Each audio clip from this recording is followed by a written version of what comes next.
अस्सलाम वालेकुम सर। वालेकुम सलाम। आपका नाम बताना। मोहम्मद अमीन। मोहम्मद अमीन साहब, ये आपकी दुकान मैंने देखी है, ये सौदा भी आपका बिल्कुल सही है और ये आलू भी बेहतरीन है। ये सब सौदा आपने ताज़ा रखा हुआ है, ठीक है ना। लेकिन आपकी जो आवाज़ है ना, ये बहुत प्यारी है। मुझे ये सौदे की आवाज़ सुना दो, आपकी मेहरबानी। भिंडी तोरी टींडा करेला कद्दू बताओ। सर, आप वो सुनाए। भिंडी भिंडी लो जी, तोरी तोरी लो जी, टींडा टींडा लो जी, बताओ बताओ लो जी, कद्दू कद्दू लो जी। चलो हाँ।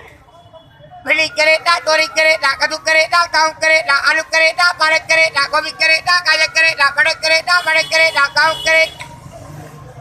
मेहरबानी। ये देखो कितनी प्यारी आवाज़ है इसकी और सौदा भी बहुत प्यार रखा हुआ है। Mushtaq Ahmed, cameraman, press club, register, Khanpur.